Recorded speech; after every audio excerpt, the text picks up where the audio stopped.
We are moments away from racing for the first time in South America as we get you ready for the Enel Rio Sail Grand Prix. Plus, we'll take a look back at what happened in Sydney and the big incident in Season 6, the collision in Auckland with the man himself, Peter Burling.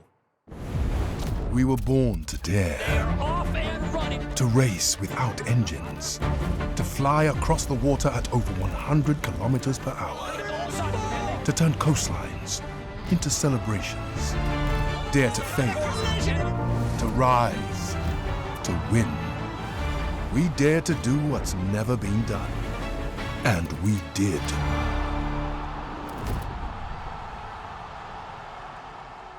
Hello, everyone, and welcome to Race Weekend as we get you ready for the Enel Rio Sail Grand Prix, the first time SailGP has been to South America. Of course, with my teammates, Hannah Diamond and Stevie Morrison. Guys, let's first talk about what we have in store in Brazil. First time you both have been there before, you've raced there before. What should we expect? Well, I think it's a really tricky race course to read. It's just underneath Sugarloaf Mountain, a really high piece of land. The wind comes round it, and the sailors are going to have to be really quick on their feet, thinking for the best strategy. Not an easy race course at all. Stevie, it's an interesting place to go racing. Obviously, it has a lot of history in the world of sport. The Olympics were there as well, but this is going to be, to Hannah's point, tricky racing. Yeah, I mean, you know, we're sort of used to the party scene of the Copacabana, aren't we? And the Sugarloaf's going to make the racing a bit of a party scene as well, because there's going to be opportunities all around the course. I think it'll be a very open course, probably not a hierarchy, not much of a pecking order. So the teams at the bottom of the league are going to be thinking, OK, this is a real opportunity. It's been a bit of a gap, though. So how much have they learnt their lessons from the early season? All right, we will review more of the course that we will have this weekend in Rio, Brazil, when our special guest Peter Burling joins us. But first, I want to go back to the last event, Sydney, Australia. It was a big moment for the US SailGP team. Yeah, what a moment. I mean, we criticised them in Season 5, and I don't think unfairly. They made a lot of mistakes early on, but then they made some big decisions line-up-wise. They've always been good in the light, so I think, you know, there's a lot of teams have a super strength. Sure. They've definitely played to their sort of strengths, but given the opportunity, they were clinical, and under pressure, they made really good decisions, which I think for any coach, any team, you'd be pretty happy. You know, you see them celebrating, but they had to make some big calls in that race, and they knew everyone was watching. They did, and it must be a huge monkey off their back. Hannah, how much momentum do you think the Americans carry forward into Brazil now? Well, I think the conditions are going to be so different. Yeah. So I think we've kind of discussed this a couple of times before. We think that the US and their configuration with Hannah having Anna Weiss up in that grinding position, it should be a strength for them. They don't change anything when we drop crew. So if they're sailing with 6, I think this weekend's going to fall to the teams who can sail the boat with their eyes closed and be really reactive. But I think if it's lighter, then that 4-up should be a strength for them. Stevie, people in the know seem to favor Los Gallos, Team Spain, this weekend, the conditions that we might see in Brazil. Are you in that camp? I think day one in Sydney, we had 4 on board, as we talked about, but we had pretty much solid foiling. I mean, there was opportunity. If you made a mistake, you fell off the foils. But I think as soon as they're into that pattern, they just sail the boat. They look rock solid, how they sail the boat. That sort of alignment between Diego and Florian. They've sailed the 49er. They won a gold medal in the 49er class at the last Olympics in France. And I think they've got that understanding. So they look rock solid. They look fast. They've got credit and they've got that potential. And they've been in 2 finals since they came back. They missed out in Perth, didn't actually race, but they've actually got to 2 finals since then. They're due a win. Let's talk about your former team, Team GBR, Emirates GBR. They lead on points on the season. The defending champions from last year, they just seem to be in solid form. Not always dominant, but they're always in there. Yeah, that's right. And I think the combination at the back of the boat of Hannah Mills, Dylan Fletcher, then moving forwards to Stuart Bithell. He was a new addition this season from the German team. And I think that history of Dylan and Stuart being able to sail together, and Luke Parkinson in that flight controller position, so solid across a range of conditions. So they've obviously had a really great start to the season, but it is a long season and you have to prove yourself every weekend. The past doesn't count for anything on the start line. Think the Brits can back it up from what they did last year? Yeah, I mean, they've been in every final. Like, they were in the final in Portsmouth nearly a year ago, and every final since then they've made it to that top 3. And I think they've got a very interesting way of working. You know, Slingsby, bit of a dictator. You know, I think Burling, we're going to get Peter in here in a minute. You know, he leads the team. He's very much the leader on the boat. I think it's a real democracy. You know, Hannah Mills, you know, Stuart, they're all inputting to Dylan. You know, Dylan's the boss, but there's a real sort of democracy, and they're working quite chameleon in their roles, and this will suit a gusty, shifty course. So, yeah, as much as I maybe will pick Spain when you ask me later in the show, Todd, I think you've got to be struggling to look past the Brits being in the final. Is there a team, and I'll get you both of your opinions on this one, is there a team out there right now that is on the verge of breaking through, and this could be the right venue for them, the right conditions for them to pick up a big win or make it into the final? Well, I think we need to see something from North Star Canada. I think they are often kind of there and thereabouts at the beginning of the race and always falling backwards. I think this is a venue where potentially, if they can get to the front of the fleet and stay there, they don't have to do a lot. They'd have to change a lot to have drastically different results. But we haven't managed to see that so far. Maybe this is a venue they can pull Yeah, well, together. I think to that point, Giles Scott's, we've got many gold medalists from Rio and medalists from Rio. Giles won a gold medal there. He'll know the venue, he'll like the venue, and I agree. I mean, they've underwhelmed me. They were, this time last year, you suddenly thought, hang on a minute, they look like the real deal. They were winning in Los Angeles, they looked really fast in San Francisco, gone right off the boil. So, yeah, bit of pressure on them, but they've got a team that loves pressure. So, could be the one for them. All right, let's take a look at the standings right now after 3 events. Remember, we've competed in Perth, Auckland, and Sydney, Australia, and here it is. Emirates GBR on top, 28 points. Then you have the Bonds Flying Roos on 25. Tie for 3rd place, the tiebreaker going to the US SailGP team ahead of France and Content de la Pierre. There you see Los Gallos, the winners of Season 4. Artemis in the middle of the pack, but they've shown signs. Red Bull Italy, also one of those teams that's shown some spark here and there. Rockwell Racing, Germany, Deutsche Bank, and North Star Canada, who Hannah thinks might be this weekend. They need to pick it up. The home team, Mubadala Brazil. If they're not going to do it now, it's got to be now in their home waters.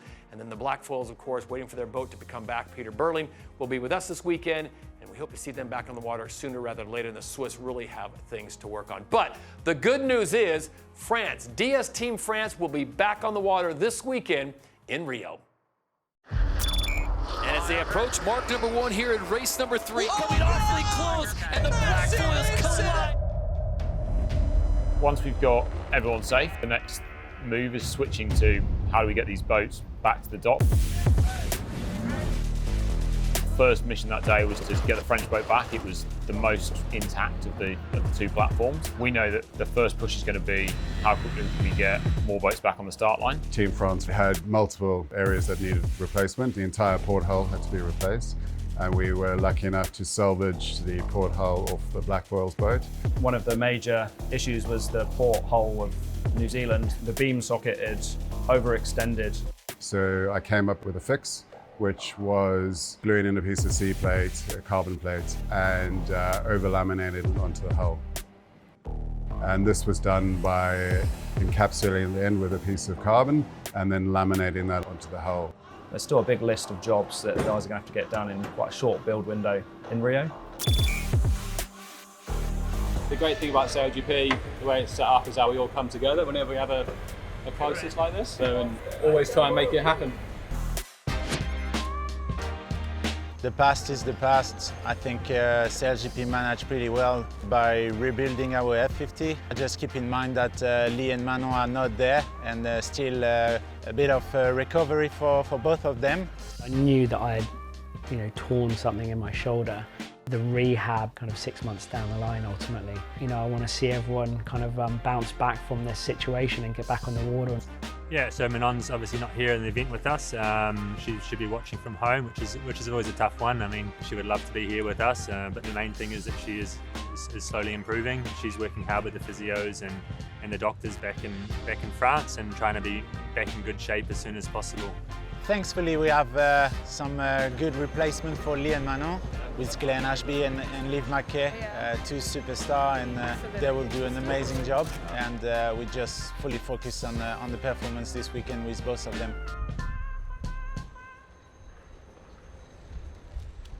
So DS Team France will be back on the water in Rio. Unfortunately, the Black Foils of New Zealand, their boat is not quite ready yet. That means we get their driver, Peter Burling, in studio with us. Pete, good to have you. Thanks for taking the time. I got to ask you this right off the bat. How soon till we see you and the team back on the water? Well, hopefully not too far away. Getting down to Southampton tomorrow, I think, to have a look at boat 14. So, it's definitely prefer to be out there racing than sitting in here with the booth. Although you've great company. Come on, Pete. Good save.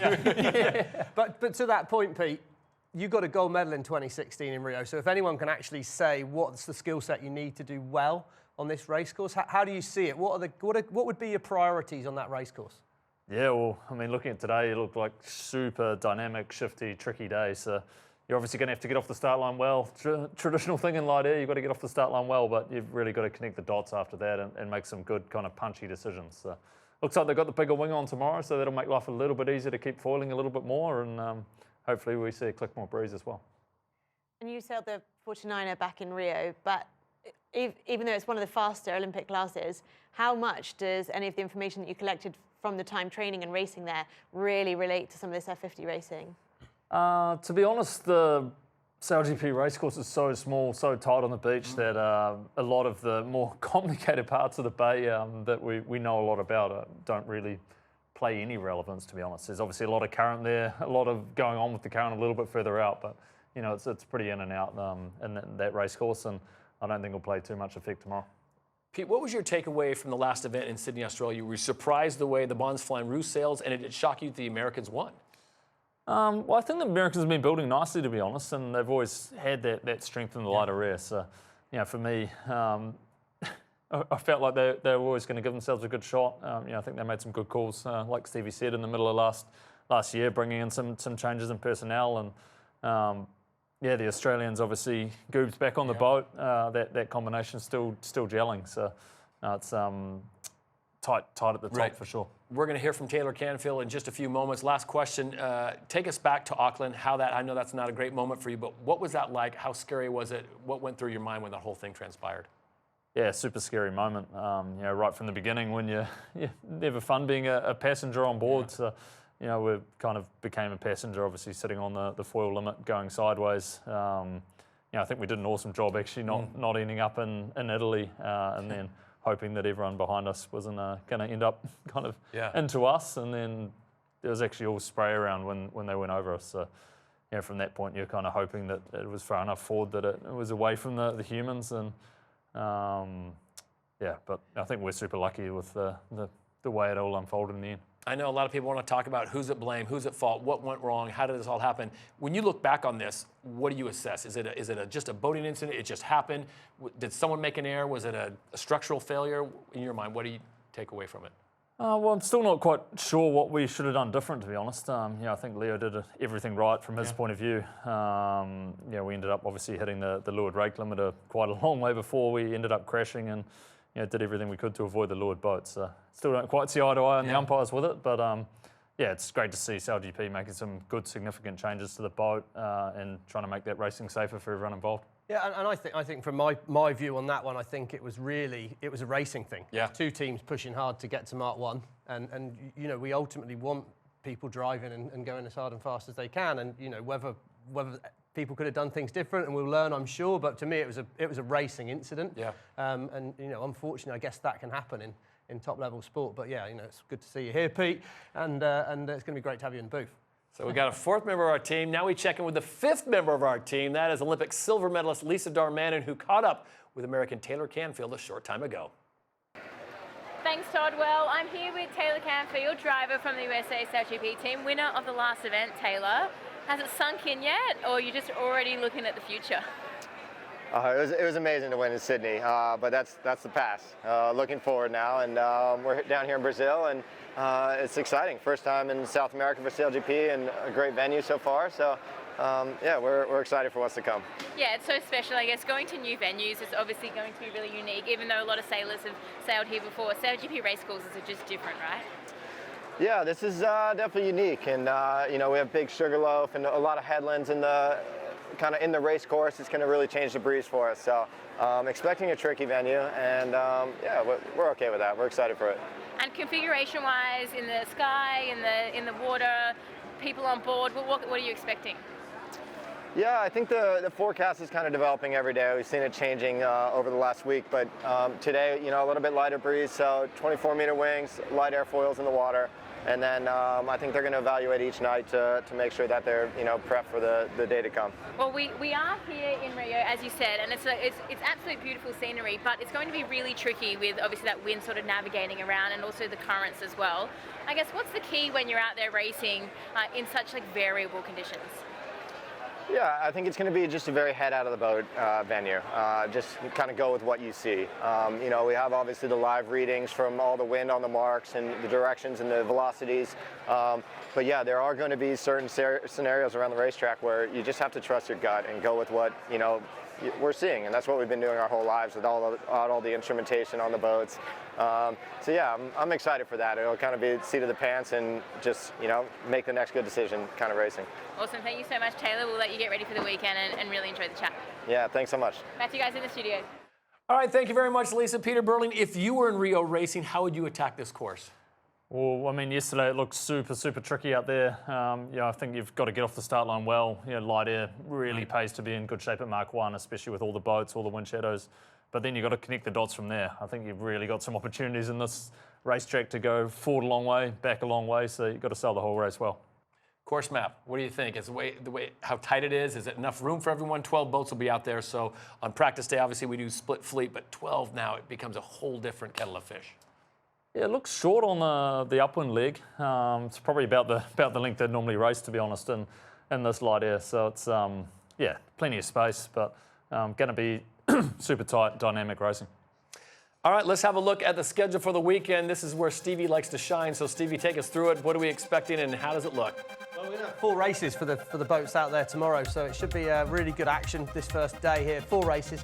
3 more races on the Sunday, and of course it's about getting the points added up. It's going to be really tight. I think it's going to be very up and down, so the scoring will be tight. Probably when we get to race 6 and 7, there's going to be a lot of eyes on the points, trying to get those vital points to hit the top 3. All right, my favorite part of the show is prediction time. We'll go ladies first. Hannah D, what do you think? Who do you like?